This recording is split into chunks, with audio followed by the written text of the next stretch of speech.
Pernah nggak sih kamu main Tekken, terus tiba-tiba karakter kamu berubah gaya bertarung di setiap ronde? Kayak Jin di ronde pertama, lalu King di ronde kedua, lalu tiba-tiba jadi Panda di ronde ketiga. Itu bukan bug, itu Mokojin. Dan percaya nggak percaya, karakter aneh dari kayu ini ternyata punya kisah yang jauh lebih dalam dari yang kamu kira.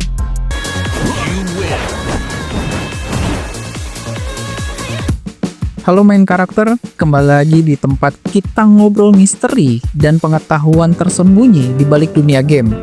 Hari ini kita bakalan ngebahas salah satu karakter yang paling aneh, paling random, tapi juga paling filosofi di seri Tekken, si boneka kayu Mokojin. Kita bakalan kupas mulai dari asal-usulnya, makna tersembunyi di balik desainnya, sampai kenapa karakter ini begitu dicintai oleh pemain lama. Dan yang paling menarik, ternyata Mokojin bukan sekedar karakter lucu, tapi simbol spiritual dari dunia Tekken itu sendiri. Bayangin gini, kamu buka game Tekken 3, pilih Mokojin, dan nggak tahu bakalan dapet gaya siapa. Kadang, kamu ngedapetin gaya Heihachi dengan pukulan kerasnya, atau malah Yoshimitsu dengan gaya ninja absurdnya. Tiap ronde, kamu harus beradaptasi total, dan disitulah letak kejeniusan Mokojin. Karakter yang memaksa pemain untuk berpikir cepat, bukan sekedar menghafal combo.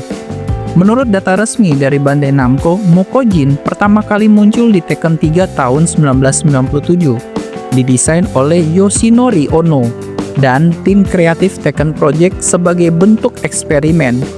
Mereka ingin karakter yang tidak punya identitas sendiri, tapi bisa meniru siapapun di roster. Hasilnya, sebuah boneka kayu latihan yang tiba-tiba hidup dan membawa filosofi mendalam di balik gameplaynya. Dari lore-nya, Mokojin dibuat dari kayu pohon kuno, dan dia bangkit setiap kali kekuatan jahat besar muncul di dunia. Waktu Tekken 3, dia bangkit karena kemunculan Orge, makhluk kuno yang haus akan kekuatan petarung terbaik. Jadi, secara naratif, Mokojin itu seperti lonceng peringatan, penanda bahwa ada kekuatan jahat yang terbangun. Begitu ancamannya hilang, ia kembali membatu, diam, dan tidur sampai dunia kembali kacau. Gila nggak sih? Karakter yang awalnya cuma figura, ternyata punya makna kayak penjaga spiritual dunia Tekken. Kalau kita lihat desainnya, Mokojin itu mirip banget sama wooden dummy yang biasa dipakai buat latihan kungfu di dunia nyata. Inspirasi ini datang langsung dari Wing Chun Dummy, alat latihan yang terkenal di kalangan praktis bela diri Cina. Desain Tekken bilang mereka ingin memberi nyawa pada alat latihan itu. Seolah kayu yang biasanya dipukul akhirnya bisa balik mukul. Itu sebabnya gerakannya kadang kaku tapi efektif, dengan suara khas kretek-kretek setiap kali dia bergerak. Yang menarik, Mokojin bukan cuma karakter random, tapi ujian sejati bagi pemain.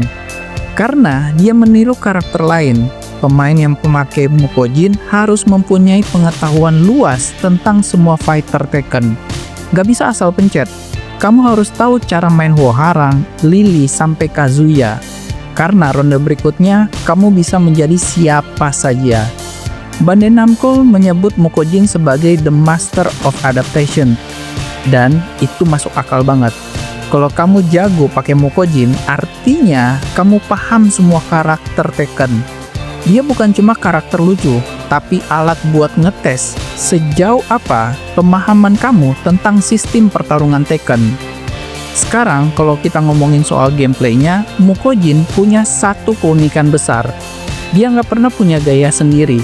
Setiap ronde, sistem game akan memilih karakter lain secara acak, dan Mokojin akan menirunya 100%. Mulai dari animasi, combo, stance, bahkan bug sampai glitch-nya. Satu-satunya yang nggak berubah adalah suara dan bentuk fisiknya. Jadi, kalau kamu lagi pakai Mokojin, kamu bakalan dengar suara kayu yang dipukul setiap serangannya. Bukan efek suara manusia. Ini bikin dia terasa lebih hidup tapi kosong. Kayak entitas yang nggak punya jiwa, tapi bisa meniru siapapun yang ada di hadapannya.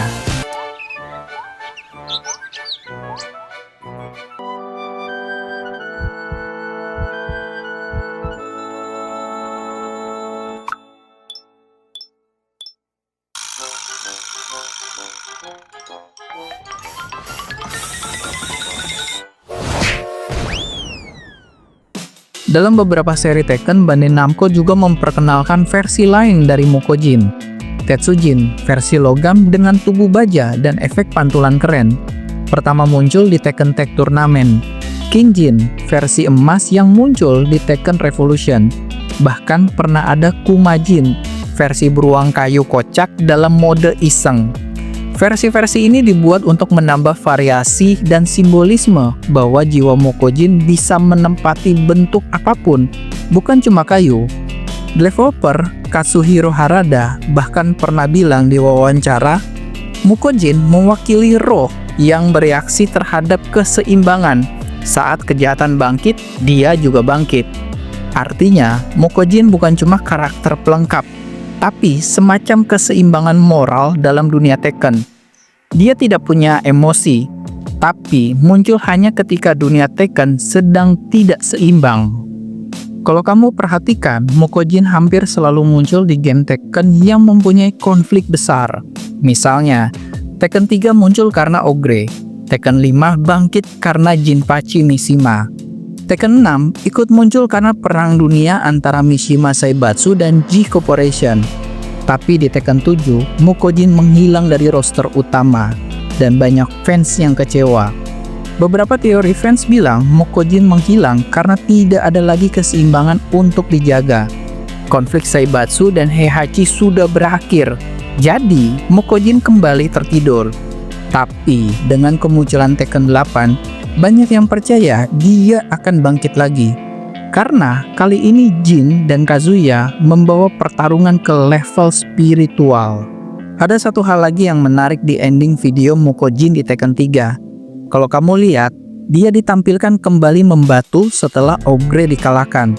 Tapi dalam beberapa ending non-canon, Mukojin bahkan berinteraksi dengan keluarga lain dari kayu.